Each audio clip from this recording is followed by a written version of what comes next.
Hello दोस्तों, स्वागत है आपका अपने चैनल संकल्प सक्सेस में। इसमें हम रेलवे ग्रुप डी एग्ज़ाम 2026 से संबंधित प्रीवियस ईयर पीवाईक्यू करने वाले हैं, जिसमें मैं आपको स्टेप बाय स्टेप सब कुछ एक्सप्लेन करूंगी ताकि आपको कोई कन्फ्यूज़न ना हो। तो वीडियो को एंड तक ज़रूर देखें और अगर वीडियो पसंद आए तो इसे लाइक करें, शेयर करें और चैनल को सब्सक्राइब करना मत भूलें। जिसमें पहला क्वेश्चन है, एक पिंड को ऊंचाई से गिराया जाता है। यदि यह 3.0 सेकंड तक गिरता है और g बराबर 10 मीटर प्रति सेकंड स्क्वायर है तो इसका अंतिम वेग क्या होगा। इसके अगर बारे में बात करें तो अंतिम वेग यहाँ पे जो दे रखा है v का मान हमें ज्ञात करना है। ठीक है, यहाँ पे u जो दे रखा है प्रारंभिक वेग ये 0 दे रखा है और यहाँ पे t बराबर दे रखा है यहाँ पे 3.0 सेकेंड और g का मान दे रखा है यहाँ पे 10 मीटर प्रति सेकेंड स्क्वायर। यहाँ पे फॉर्मूला रखेंगे v बराबर u प्लस जी टी। ठीक, अब इसमें इसका मान रखने पर तो v बराबर आ जाएगा यहाँ पे u का मान यहाँ पे रहेगा 0 और g का मान यहाँ पे रहेगा 10 गुणे t का मान यहाँ पे रखेंगे 3.0 सेकेंड। इसका जैसे ही मान रख देते हैं तो इसको मल्टीप्लाई करने पर तो v का मान आ जाएगा यहाँ पे 10 × 3 यानी कि 30 मीटर प्रति सेकेंड। इसका सही आंसर होगा ऑप्शन ए। नेक्स्ट क्वेश्चन है, साबुन की मार्जन क्रिया में मिसिल की मुख्य भूमिका क्या है। अगर हम बात करें क्वेश्चन नंबर 2 की तो इसमें जो होता है इसका सही आंसर होगा ऑप्शन डी, कपड़ों से तेल और गंदगी को ट्रैप करना और हटाना। अगर जैसे बात करें मिसेल का एक जो हाइड्रोफोबिक हिस्सा होता है ये तेल या गंदगी से चिपक जाता है और इसे पानी में खींच लेता है, जिससे कपड़ों से तेल और गंदगी को ट्रैप करता है और उसे हटा देता है। इसका सही आंसर है ऑप्शन डी। नेक्स्ट क्वेश्चन है क्वेश्चन नंबर 3, लेंस की शक्ति को किसके रूप में परिभाषित किया जाता है। लेंस की शक्ति को किसके रूप में परिभाषित किया जाता है। मीटर में इसकी जो फोकस दूरी होती है इसको जो व्युत्क्रम होता है 1/f होता है। ठीक है, तो अगर हम इसके बारे में बात करें तो p बराबर 1/f, जहाँ f मीटर में है, इसका जो मात्रक होता है डायप्टर में होता है। इसका सही आंसर होगा आंसर ऑप्शन बी, मीटर में इसकी फोकस दूरी का व्युत्क्रम होता है। नेक्स्ट क्वेश्चन है क्वेश्चन नंबर 4, निम्नलिखित कथनों में से कौन सा सही है। ऑप्शन ए है किया गया कार्य केवल धनात्मक ही हो सकता है। ऑप्शन बी किया गया कार्य केवल ऋणात्मक ही हो सकता है। ऑप्शन सी किया गया कार्य बल की दिशा में आधार पर धनात्मक या ऋणात्मक हो सकता है। ऑप्शन नंबर डी किया गया कार्य बल या विस्थापन पर निर्भर नहीं करता है। तो इसका सही आंसर होगा ऑप्शन सी, किया गया कार्य बल की दिशा के आधार पर धनात्मक या ऋणात्मक हो सकता है। यदि बल और विस्थापन एक ही दिशा में हो तो कार्य धनात्मक होता है और यदि विपरीत दिशा में हो तो ऋणात्मक होता है। इसका सही आंसर है ऑप्शन सी। नेक्स्ट क्वेश्चन है क्वेश्चन नंबर 5, निम्नलिखित में से किसका उपयोग विलयन की सांद्रता को व्यक्त करने के लिए नहीं किया जाता है। ऑप्शन ए है विलयन का द्रव्यमान आयतन प्रतिशत। ऑप्शन बी किसी विलयन का द्रव्यमान प्रतिशत। ऑप्शन सी विलयन का आयतन द्रव्यमान प्रतिशत। ऑप्शन डी विलयन का आयतन प्रतिशत। क्वेश्चन नंबर 5 इसका सही आंसर होगा ऑप्शन सी, विलयन का आयतन द्रव्यमान प्रतिशत। आमतौर पर द्रव्यमान जो होता है वो द्रव्यमान आयतन या आयतन प्रतिशत का उपयोग किया जाता है, इसलिए इसका सही आंसर होगा ऑप्शन सी। नेक्स्ट क्वेश्चन है क्वेश्चन नंबर 6, अस्थमा मुक्ता श्वसन तंत्र के किस भाग को प्रभावित करता है। ऑप्शन दे रखा है इसमें। ऑप्शन ए है श्वासनली। Option B diaphragm. Option C है ब्रोंकी या ब्रोंक्योल्स। ऑप्शन डी है एल्वियोली। क्वेश्चन नंबर 6 इसका सही आंसर होगा ऑप्शन सी, ब्रोंकी और ब्रोंक्यूल्स। अस्थमा में वायु मार्ग में सूजन आ जाती है और संकुचित हो जाते हैं, जिससे सांस लेने में कठिनाई होती है, इसीलिए इसका सही आंसर होगा ऑप्शन सी, ब्रोंकी और ब्रोंक्यूल्स। नेक्स्ट क्वेश्चन है क्वेश्चन नंबर 7, निम्नलिखित में से कौन सी धातु सक्रियता सीढ़ी के मध्य में निष्कर्षित की जाती है। क्वेश्चन नंबर 7 इसका सही आंसर होगा ऑप्शन डी, लोहा और जिंक जो होता है, लोहा Fe जिसे बोलते हैं और जिंक को Zn से डिनोट करते हैं। जैसे धातुएं मध्यम अभिक्रियाशीलता होती हैं, जबकि सोडियम और पोटेशियम बहुत अधिक और सोना बहुत कम सक्रिय होता है, इसलिए सही इसका आंसर होगा ऑप्शन डी, लोहा। नेक्स्ट क्वेश्चन है क्वेश्चन नंबर 8, जब मुद्रित सामग्री पर एक मोटी कांच की पट्टी रखी जाती है तो अक्षर उभरे हुए दिखाई देते हैं, ऐसा किसके कारण होता है?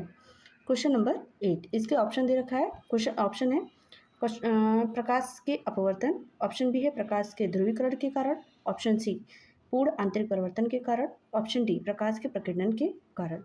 इसका सही आंसर होगा प्रकाश के अपवर्तन के कारण, ऑप्शन नंबर ए। जब प्रकाश सघन माध्यम से विरल माध्यम में जाता है तो वह मुड़ जाता है, जिससे वस्तु अपनी वास्तविक स्थिति से ऊपर उठी हुई दिखाई देती है। इसलिए सही आंसर है इसका ऑप्शन ए, प्रकाश के अपवर्तन के कारण। नेक्स्ट क्वेश्चन है क्वेश्चन नंबर 9। जब जल और पोषक तत्व उपलब्ध होते हैं तो शैवाल किस प्रक्रिया द्वारा तेजी से वृद्धि करते हैं और गुणित होते हैं?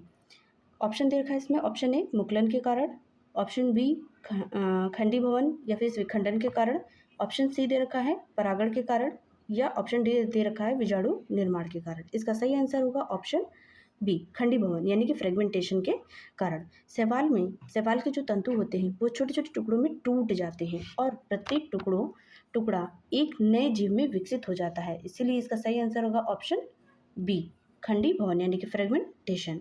नेक्स्ट क्वेश्चन है क्वेश्चन नंबर 10। क्या होता है जब जिंक की छड़ को जलीय कॉपर सल्फेट विलयन में रखा जाता है? इसमें ऑप्शन दे रखा है। ऑप्शन ए कोई रासायनिक परिवर्तन नहीं देखा गया है, ऑप्शन बी कॉपर सल्फेट विलयन का नीला रंग फीका पड़ जाता है, ऑप्शन सी विलयन का तापमान गिर जाता है, ऑप्शन डी अभिक्रिया प्रारंभ करने के लिए ऊष्मा की आवश्यकता होती है। तो इसका सही आंसर होगा ऑप्शन बी, कॉपर सल्फेट विलयन का नीला रंग फीका पड़ जाता है। जिंक कॉपर से अधिक सक्रिय होती है, इसीलिए इसे विस्थापन कर रंगहीन जिंक सल्फेट बना देता है। इसलिए सही आंसर है कॉपर सल्फेट विलयन का नीला रंग फीका पड़ जाता है। नेक्स्ट क्वेश्चन है क्वेश्चन नंबर 11। निम्नलिखित में से कौन सा कथन सही है? कथन एक दे रखा है विभवांतर को वोल्ट में मापा जाता है। दूसरा कथन दे रखा है यह वोल्ट या न्यूटन 1 न्यूटन प्रति कूलाम के बराबर है। इसमें ऑप्शन दे रखे हैं कथन 1 या और 2 दोनों गलत हैं। ऑप्शन 2 है केवल कथन 1 सही है, ऑप्शन सी केवल कथन 2 सही है, ऑप्शन डी है कथन 1 और 2 दोनों सही हैं। क्वेश्चन नंबर 11, इसका सही आंसर होगा ऑप्शन बी, केवल कथन 1 सही है।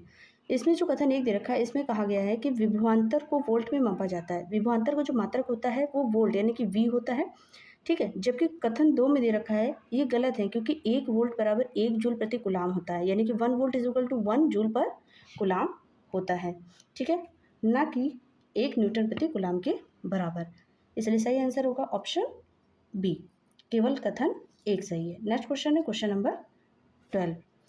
वह कौन सी पोल्ट्री पक्षी है जिसे अंडे उत्पादन के लिए पाला जाता है? ऑप्शन दे रखा है इसमें ए कॉमन कॉर्क द्वारा, ऑप्शन बी मिल्च द्वारा, ऑप्शन सी लेयर द्वारा, या फिर ऑप्शन डी बॉयलर द्वारा। इसका सही आंसर है ऑप्शन सी, लेयर द्वारा। मांस के लिए पाले जाने वाले पक्षियों को बॉयलर और अंडे के लिए पाले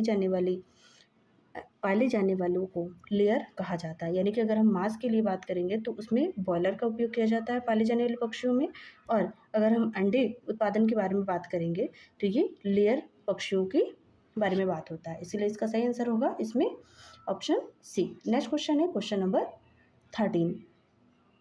कोशिका विभाजन की किस विधि द्वारा द्विगुणित गुणसूत्रों का अगुणित युग्मकों में विभाजन किया जाता है? ऑप्शन दे रखा है इसमें। ऑप्शन ए द्विखंडन द्वारा, ऑप्शन बी असूत्री विभाजन द्वारा, ऑप्शन सी सूत्री विभाजन द्वारा, ऑप्शन डी अर्धसूत्री विभाजन द्वारा। क्वेश्चन नंबर 13, इसका सही आंसर होगा ऑप्शन डी, अर्धसूत्री विभाजन द्वारा। अर्धसूत्री विभाजन वह प्रक्रिया है जिसमें एक कोशिका 2 बार विभाजित होकर 4 कोशिकाएं बनाती हैं, जिनमें मूल कोशिका की तुलना में आधी अनुवांशिक जानकारी होती है, ठीक है। इसीलिए इसका सही आंसर होगा ऑप्शन डी, अर्धसूत्री विभाजन द्वारा। नेक्स्ट क्वेश्चन है क्वेश्चन नंबर 14। एक ध्वनि तरंग की आवृत्ति 50 हर्ट्ज है, ठीक, तो एक तरंग पूरी होने में उसे कितना समय लगेगा? अगर हम बात करें इसमें गणना करें तो जो यहाँ पे आवर्तकाल दे रखा है टी बराबर होता है 1/f।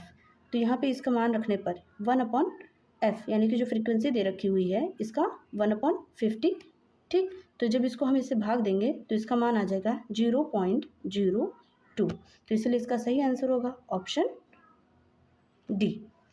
नेक्स्ट क्वेश्चन है क्वेश्चन नंबर 15, निम्नलिखित में से कौन सी जीवन प्रक्रिया प्रजातियों से विविधता लाने के लिए महत्वपूर्ण है? इसमें क्वेश्चन दे रखा है, ऑप्शन दे रखा है। ऑप्शन ए लैंगिक जनन, ऑप्शन बी स्वपोषी पोषण द्वारा, ऑप्शन सी विषमपोषी पोषण द्वारा, ऑप्शन डी परिवहन द्वारा। इसका सही आंसर होगा ऑप्शन ए लैंगिक जनन द्वारा।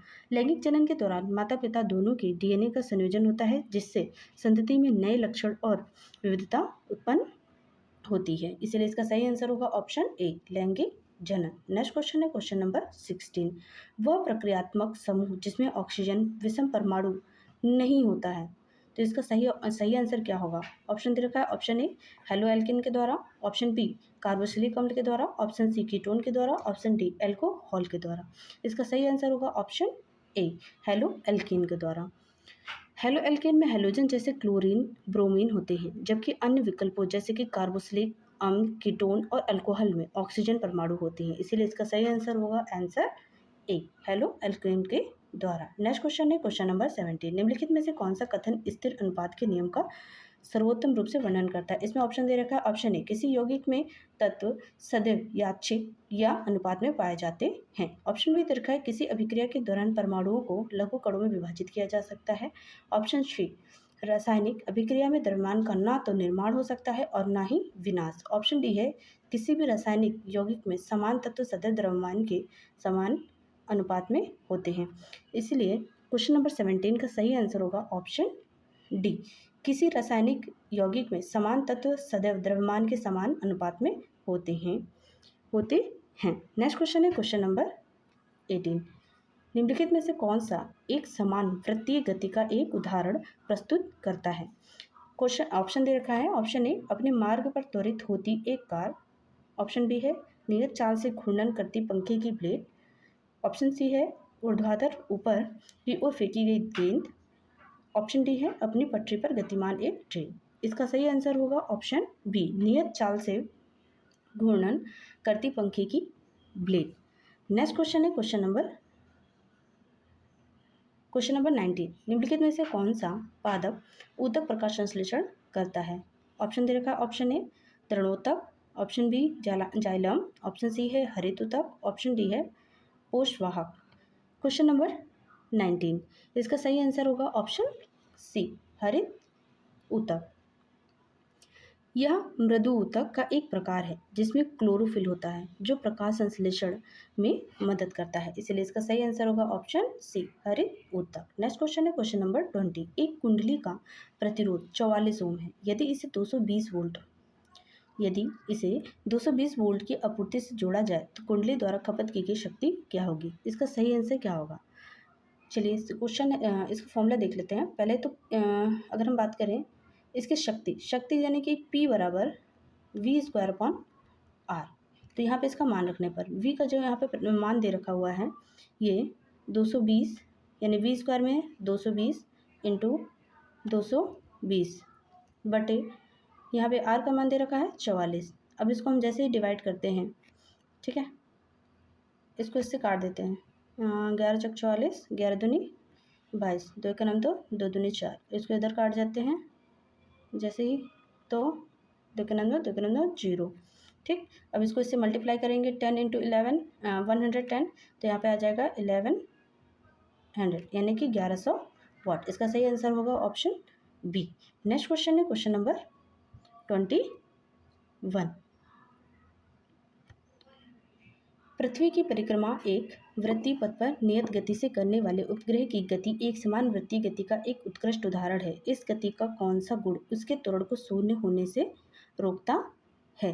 क्वेश्चन नंबर 21, उपग्रह की अगर हम बात करें तो इसका सही आंसर होगा, तो आंसर है डी, गति की दिशा प्रत्येक बिंदु पर निरंतर बदलती रहती है, अर्थात वेग परिवर्तन हो रहा है, ठीक। इसमें वेग एक सदिश राशि है, भले ही उपग्रह की चाल स्थिर हो लेकिन वृत्तीय पथ पर इसकी दिशा हर पल बदलती है।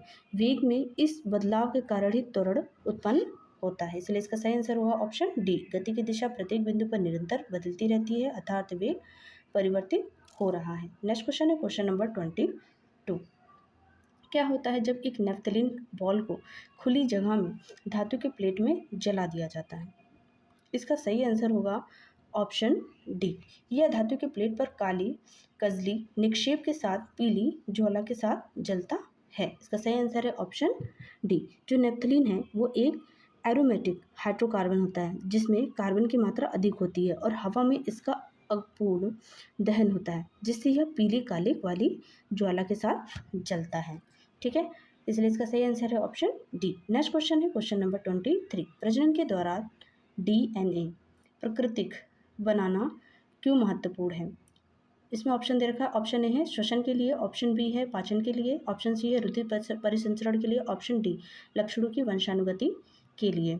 ठीक, तो इसका सही आंसर होगा ऑप्शन डी, लक्षणों की वंशानुगति के लिए।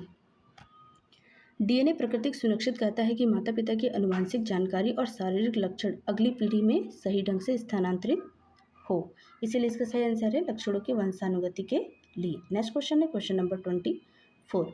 निम्नलिखित में से कौन सा विकल्प मछली संवर्धन शब्द का सर्वोत्तम रूप से वर्णन करता है? क्वेश्चन नंबर 24, इसका सही आंसर होगा ऑप्शन सी, मछलियों का पालन। कल्चर फिशरी का अर्थ होता है यहाँ पे नियंत्रित वातावरण, जैसे तालाबों पर टैंकों में मछलियों का प्रजनन और पालन पोषण करना, ना कि केवल उन्हें प्राकृतिक स्रोत में पकड़ना होता है, इसलिए इसका सही आंसर होगा ऑप्शन सी। नेक्स्ट क्वेश्चन है क्वेश्चन नंबर 25। क्लोरीन का आंशिक परमाणु द्रव्यमान निम्नलिखित में से किसके कारण होता है? ठीक है, तो ऑप्शन दे रखा है इसमें। ऑप्शन है इसकी यौगिक प्रकृति के कारण, या फिर इसकी प्रायोगिक त्रुटि के कारण, या फिर आयनों की उपस्थिति के कारण, या ऑप्शन डी है समस्थानिकों की उपस्थिति के कारण। क्वेश्चन नंबर 25, इसका सही आंसर होगा ऑप्शन डी, समस्थानिकों की उपस्थिति के कारण। क्लोरीन के दो मुख्य जो होते हैं वो समस्थानिक आइसोटोप्स जिसको बोलते हैं। अगर मान लीजिए जैसे क्लोरीन 35 क्लोरीन और 37 क्लोरीन है, तो इसमें प्राकृतिक 35 क्लोरीन एंड 37 क्लोरीन प्राकृतिक, तो इसमें इसका वैल्यू रखा होगा 3:1 के अनुपात में पाया जाता है। इसका औसत निकालने पर परमाणु जो द्रव्यमान है इसका 35.5 आता है, जो कि एक भिन्नात्मक संख्या है, इसीलिए इसका सही आंसर होगा समस्थानिकों की उपस्थिति के कारण। ये रहे हमारे 25 क्वेश्चन जो प्रीवियस ईयर पूछे गए सवाल हैं। अगर आपको ये पसंद आते हैं तो इस चैनल को लाइक करें, शेयर करें, सब्सक्राइब करें। धन्यवाद।